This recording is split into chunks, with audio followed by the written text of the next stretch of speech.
Hi అండి, అందరూ బాగున్నారా? నేను మీ భారతి. మన ఇంట్లో నలుగురం ఉన్నా అంటే నలుగురం ఒకేలా ఉంటామా? లేదు కదా. ఒక అమ్మాయి నల్లగా ఉండొచ్చు, ఒక అమ్మాయి తెల్లగా ఉండొచ్చు, ఒక అబ్బాయి పొడవుగా ఉండొచ్చు, ఒక అబ్బాయి పొట్టిగా ఉండొచ్చు. అయితే కనుముక్కు తీరు, అందము దీనికి ఎంత ఇంపార్టెన్స్ ఇస్తారు అని అంటే, వాళ్ళని నల్లగా ఉన్న వాళ్ళని అసలు మనుషులాగే గుర్తించరు. వాళ్ళ వ్యక్తిత్వం గొప్పగా ఉండొచ్చు, వాళ్ళ మనసు గొప్పగా ఉండొచ్చు, వాళ్ళ పనులు గొప్పగా ఉండొచ్చు, వాళ్ళ చదువు గొప్పగా ఉండొచ్చు. ఇవన్నీ కూడా ఆ నలుపు ముందు దిగదుడిపే అన్నమాట. నువ్వు నల్లగా ఉన్నావు అని చిన్నప్పటి నుంచి అనడం స్టార్ట్ చేస్తే వాళ్ళని జీవితాంతం అలాగే వేధిస్తుంటారు తెలుసా. అది చాలా తప్పండి. వాళ్ళలో ఎన్నో క్వాలిటీస్ ఉంటుంది. ఒక స్కిన్ కలర్తో వాళ్ళు ఇలా అని చెప్పేసి ఎలా డిసైడ్ చేస్తారు? వాళ్ళలో ఇంకా ఆత్మన్యూనత ఎంత బాధ పెడుతూ ఉంటుందంటే, ఇలాంటి బుల్లీయింగ్ చేసి చేసి చేసి వాళ్ళకి ఇంకా జీవితాంతం నేను దీని మూలంగానే వాళ్ళు నన్ను పట్టించుకోవటం లేదేమో, దీని మూలంగానే వాళ్ళు నన్ను దూరం పెడుతున్నారేమో, దీని మూలంగానే నన్ను తక్కువగా చూస్తున్నారేమో అన్నంత ఆత్మన్యూనత వాళ్ళని జీవితాంతం వెంటాడుతూ ఉంటుంది. అవసరమా అలా చేయటం? ఈ సృష్టిలో రకరకాల జంతువులు ఎలా ఉన్నాయండి, రకరకాల పూలు ఎలా ఉన్నాయి, రకరకాల ప్రకృతి ఎలా ఉంది. అలాగే మనిషి కూడా ప్రకృతిలో భాగమే కదా. వాళ్ళలో ఎన్నో రకాలైన వాళ్ళు ఉంటారు. ఇప్పుడు ఫారెన్ వెళ్తాం, ఇంకా అక్కడ వేరే వేరే వేరే రకాలుగా కనిపిస్తుంటారు. కానీ అలా ఒకళ్ళనొకళ్ళు ఇలా తక్కువగా చూస్తూ ఉంటే కలిసి ఉండడం ఎలా? మిగతా వాళ్ళని బ్రతకనియరా? ఢిల్లీలో నోయిడా చాలా పాష్ అమ్మాయిలందరూ సాఫ్ట్వేర్ బిజినెస్లు, అబ్బాయిలు కానీ అమ్మాయిలు కానీ చాలా పాష్ కల్చర్లో ఉంటారు. అక్కడ గజియాబాద్ నుంచి శిల్ప అనే అమ్మాయి చాలా యాక్సిస్ బ్యాంకులో మేనేజర్గా వర్క్ చేయడానికి వచ్చింది. ఏదో లీడ్ మేనేజర్గానో ఏవో ఉంటుంది కదా, ఒక మంచి పోస్ట్లోనే వచ్చింది అమ్మాయి. ఒక ఊరు నుంచి వచ్చిన అమ్మాయి. ఆ అమ్మాయి తన క్వాలిఫికేషన్ ఉంటేనే, తను దానికి తగింది అనుకుంటేనే కదా అంత ఇంటర్వ్యూస్ ఫేస్ చేసి ఆ పొజిషన్కి వచ్చి అక్కడ జాయిన్ అవ్వగలిగింది. అక్కడ ఒక 5 అమ్మాయిలు ఇంకా అమ్మాయిని ఎట్లా కారాడారంట అంటే, అమ్మాయి తింటున్నా తిండి కూడా నీకు సరిగ్గా తినడం నేర్పించలేదా? నడక తప్పే, డ్రెస్సు తప్పే, ఉండడం తప్పే, మాట్లాడడం తప్పే, ఎవ్రీథింగ్ తప్పే. రకరకాల పేర్లు పెట్టి ఏడిపించడం. అమ్మాయి అక్కడికి కూడా ఇంట్లో చెప్పకుండా తనను తను కామ్ డౌన్ చేసుకుని ఈ ఉద్యోగాన్ని నిలబెట్టుకోవాలి, నేను వెనక్కి తిరిగి పారిపోకూడదు అని చెప్పేసి చాలా పట్టుదలగా ఆఫీస్కి వచ్చి వెళ్తూ ఉండేదంట. పై వాళ్ళకి మెయిల్స్ పెట్టినా వాళ్ళు స్పందించే వాళ్ళు కాదంట. ఎందుకంటే వీళ్ళు 5 ఉన్నారు. 5 మీద మీరు ఇలా చేస్తున్నారని వాళ్ళు సీనియర్స్ కదా, వాళ్ళని ఏమీ అనలేకపోయారు హెచ్ఆర్ వాళ్ళు. ఈ అమ్మాయిని అలా కాదులే ఇలా కాదులే సర్దుకోమ్మా అని చెప్పేసి ఈ అమ్మాయిని చెప్పటము, కొత్తగా వచ్చిన అమ్మాయిని. ఒక 6 నెలలు చేసేసరికి అమ్మాయిని పెట్టిన టార్చర్ వాళ్ళు మామూలుగా పెట్టలేదంట. ఎంతకని ఓర్చుకుంటుంది? ఇంటికి వెళ్తే బాధ బాధ బాధ. వాళ్ళన్న మాటలన్నీ గుర్తుకు రావటము.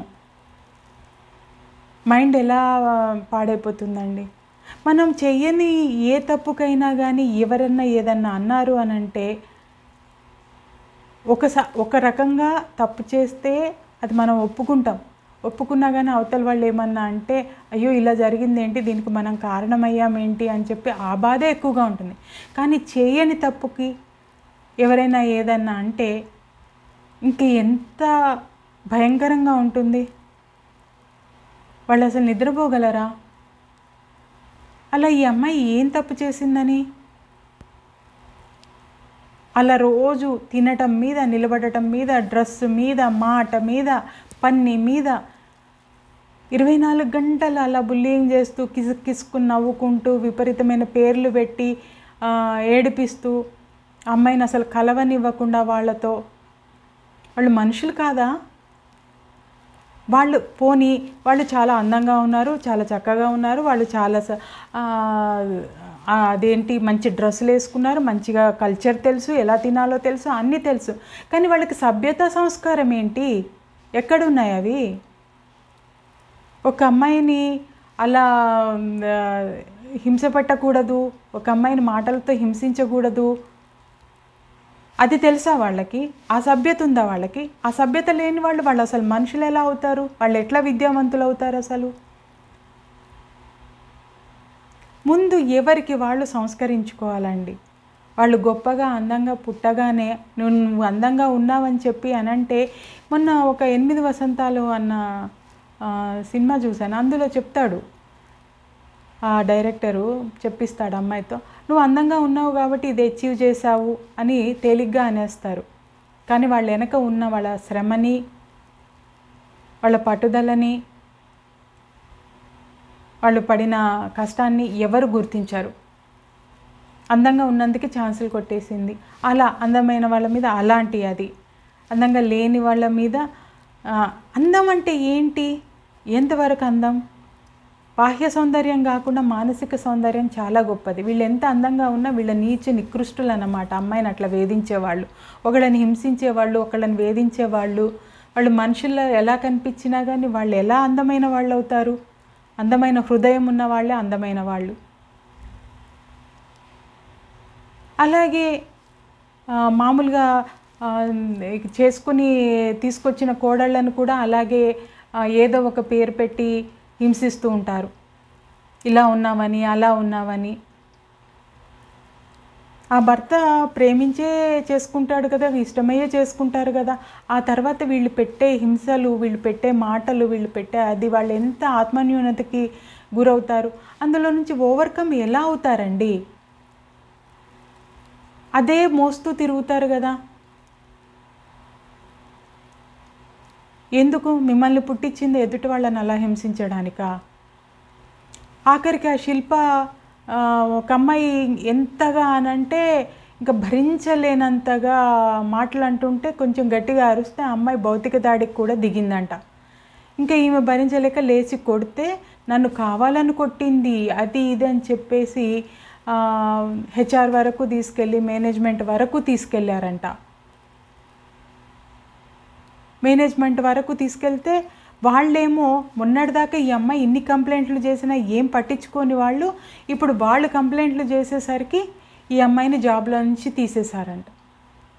ఎంత దారుణం! అంటే తిరగబడి కూడా మనం పోట్లాడలేము, పోరాడలేమా? తను ఏ జాబు కోసమైతే ఇన్ని రోజుల నుంచి ఓర్చుకుంటూ వచ్చిందో ఆ జాబులో నుంచి అమ్మాయిని తీసేశారు.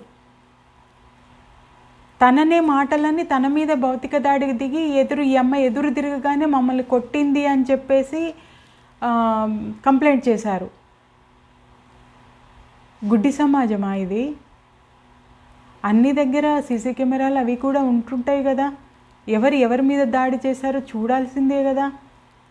అసలు ఏ విధమైన ఇన్ని రోజుల నుంచి ఆ అమ్మాయి చేస్తున్న కంప్లైంట్కి విలువ లేకుండా వాళ్ళు చెప్పగానే ఈ అమ్మాయిని జాబ్లోంచి తీసేయడం అంటే, ఇంకా అమ్మాయి ఇంటికి వచ్చేసి తల్లిదండ్రులకి ఏం చెప్పుకోలేక రేపటి నుంచి జాబ్కి వెళ్ళలేనని చెప్పేసి తనని ఇట్లా ఎందుకు పుట్టించావురా దేవుడా అని దేవుడిని నిందించుకుంటూ అమ్మాయి ఉరేసుకుని చనిపోయింది. ఒక నిండు ప్రాణం, ఒక అద్భుతమైన వ్యక్తిత్వం గల అమ్మాయి, ఒక చదువుకున్న అమ్మాయి, తల్లిదండ్రులకు సహాయపడాలి అనుకున్న అమ్మాయి, ఉద్యోగం చెయ్యాలి, నన్ను నేను నిరూపించుకోవాలి మనిషిగా అనుకున్న అమ్మాయిని ఆ రకంగా బుల్లింగ్ చేసి చంపేశారు. ఇది అన్ని చోట్ల జరుగుతూనే ఉంటుంది, ప్రతి ఇంట్లో జరుగుతూనే ఉంటుంది. లావు సన్నం చూడగానే అయ్యో లావెక్కావు, అయ్యా సన్నబడిపోయావు.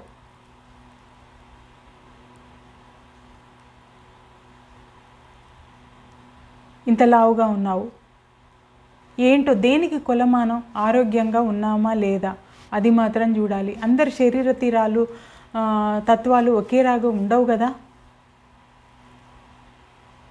మీతో పాటు పుట్టిన వాళ్ళని మీరు అలా నలుపు తెలుపు అని చెప్పేసి మాట్లాడి తక్కువగా చూస్తూ ఉంటే ఇంకా సమాజం ఎలా చూస్తుంది? మీ ఇంటికి వచ్చిన కోడల్ని మీరే అలా చూస్తూ ఉంటే ఇంకా మిగతా వాళ్ళు ఎలా చూస్తారు? ఆ కన్న పిల్లలు కూడా వాళ్ళని ప్రేమించకుండా చేస్తారు వీళ్ళు. ఇంట్లో మిగతా వాళ్ళు తల్లిని ప్రేమించకుండా చేస్తారు. ఇది చాలా దారుణం అండి. అదే విదేశాల్లోనైతే ఇలాంటి వాటికి చాలా కఠిన శిక్షలు ఉంటాయి. వాళ్ళ వైపు ఇలా తేరిపార చూస్తేనే చాలు కేసు పెట్టేస్తారు. ఇంకా ఇలాంటి మాటలు అనడానికి అసలైతే వీలు లేదు. ఎన్నో రకాల వాళ్ళు ఉంటారు అక్కడ. కానీ ఇక్కడ మనం అందరం మనుషులంతా ఒకేలాగా కనిపిస్తూ ఉంటాము, ఒకే రకంగా ఉంటాము. అయినా కానీ ఇక్కడ కూడా ఏంటి మీరు సిటీలో ఉన్నంత మాత్రాన ఏం నేర్చేసుకున్నారు? సంస్కారం నేర్చుకున్నారా? చిరిగిపోయిన జీన్స్ వేసుకొని ఇట్లా అని పెట్టుకొని ఫ్యాషన్లు మెయింటైన్ చేస్తూ హాయ్ బై అని 4 ఇంగ్లీష్ ముక్కలు నేర్చుకొని అదే గొప్ప అని చెప్పేసి మిగతా వాళ్ళని అలా బుల్లింగ్ ఎందుకు చేయాలి? అందుకేనేమో ఇక్కడికి రాగానే అమ్మాయిలు విలేజ్ నుంచి సిటీకి రాగానే ఈ తాకిడి తట్టుకోలేకనే విపరీతంగా మారిపోతుంటారు. అరే నిన్నటిదాకా చూసిన అమ్మాయి అయినా ఇలా మారిపోయింది అనుకుంటాం అన్నమాట. జుట్టు చిన్నగా చేయించేసుకొని విపరీతమైన పోకడలు, వాటి కోసం వేల రూపాయలు ఖర్చు పెట్టటాలు, దానికోసం ఏమైనా పనులు చేస్తున్నారు, చేయకూడని పనులు కూడా చేస్తున్నారు. అంటే సమాజంలో ఎటుపోతుంది అని అంటే మనిషిని మనిషిగా బతకనివ్వట్లేదు. మనిషి ఏమైనా చేసి డబ్బు సంపాదించాలి, ఏం చేసైనా డబ్బు సంపాదించాలని వీళ్ళు, బెట్టింగ్ యాప్లు ఆడైనా కానీ డబ్బు సంపాదించాలని మగ పిల్లలు, దాన్ని వాటి పార్టీలకి వాటికి వినియోగించుకోవడానికి ఎట్లా డబ్బు వస్తుంది అని చెప్పేసి పక్కదారులు పడుతున్నారు, క్రిమినల్స్ అవుతున్నారు. ఎందుకు ఈ పోకడలు? ఎవరికి తగ్గట్టు వాళ్ళు ఉంటే చాలా చక్కగా అందంగా ఉంటారు. వాళ్ళ ప్రవర్తన బాగుంటే చాలా అందంగా ఉంటారు. దయచేసి ఎవరిని కూడా ఇలా కలర్తో, మనిషి అలవాట్లతో నిజంగా తక్కువగా చూడటం చేయకండి. ఎన్నో జాడ్యమైన అలవాట్లు ఉన్నాయి. తాగుడు, సిగరెట్లు, ఇంకా రకరకాల చిల్లర వేషాలు, అవన్నీ బ్యాడ్. అలాంటి వాళ్ళని ఏహ్యంగా చూడండి, అవి చేయకండి అని చెప్పండి. అంతేగాని పుట్టుకతో వచ్చిన దాన్ని, ఊర్లో ఉన్నప్పుడు చేసుకున్న అలవాట్లని, వాళ్ళ లైఫ్ స్టైల్ని ఎందుకు అట్లా వెక్కిరిస్తారు?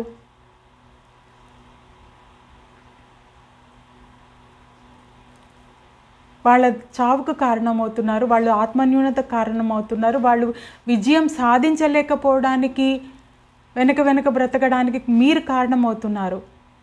ఎంత ఆత్మవిశ్వాసం ప్రోధి చేసుకున్నా కానీ ఇలాంటి మాటలతో హింస పెడుతుంటే, శూలాల్లో పొడుస్తూ ఉంటే వాళ్ళు ఎంతకని ముందుకెళ్ళగలరండి? వాళ్ళు ఓపికగా పనిచేయగలరా? వాళ్ళ మైండ్ సరిగ్గా ఉంటుందా? లోపల మనసు బాధపడుతూ ఉంటే అందరినీ ప్రేమగా చూడగలరా?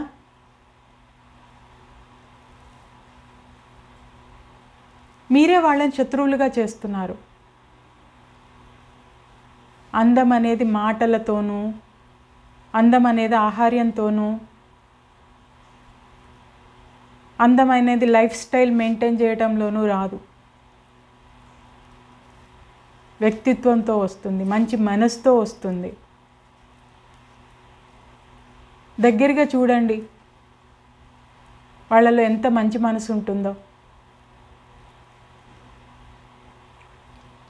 అంగవైకల్యం ఉన్నా కానీ బ్రతకడానికి ట్రై చేస్తున్నారు.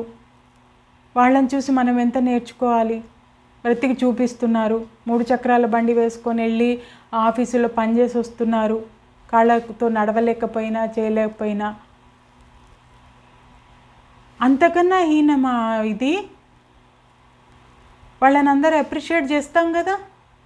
కళ్ళు లేకపోయినా కానీ వాళ్ళు బ్రెయిలీ నేర్చుకుని ఏవేవో సాధిస్తున్నారు.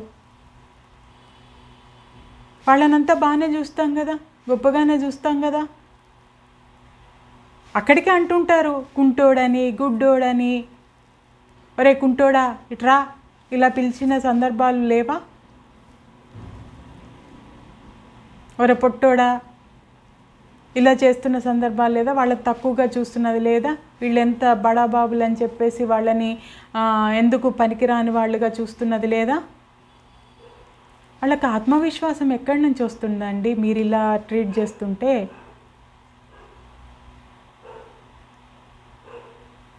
లేదు, జీవితం ఎవరికైనా ఒకటే, అందరి జీవితాలు ఒకటే. ఇలా కలర్తో, అవయవ లోపంతో, వాళ్ళ అలవాట్లతో మనుషులని హింసించడం మానుకోకపోతే మీరే క్రిమినల్స్. అమ్మాయి అందరి మీద లెటర్ రాసి పెట్టి చనిపోయిందంట. మరి వాళ్ళని ఏం చేశారో తెలియదు. డెఫినెట్గా పోలీసులు వచ్చైతే వాళ్ళని ప్రశ్నించి ఉంటారు కదా. ఇవన్నీ అవసరమా? ఒక ప్రాణి మీ మూలంగా చచ్చిపోయింది. ఒక ఆడపిల్ల, ఎంతో జీవితం ఉన్న ఆడపిల్ల మీ మూలంగా చచ్చిపోయిందంటే జీవితాంతం మిమ్మల్ని వెంటాడదా ఆ పాపం? ఎప్పుడు ఇలా చేయకండి. సాటి మనిషిని మనిషిలాగా చూడండి. అప్పుడే దేవుడు కూడా మిమ్మల్ని సరిగ్గా చూస్తాడు. మీ సభ్యతకి, సంస్కారానికి కూడా ఒక విలువ. మీరేమంటారు ఈ విషయం మీద? మీరు కూడా తప్పకుండా కామెంట్ చేయండి, సబ్స్క్రైబ్ చేయండి. అది కాకుండా మీరు ఇలాంటివి ఏమైనా ఫేస్ చేశారా తెలియజేయండి. Thank you.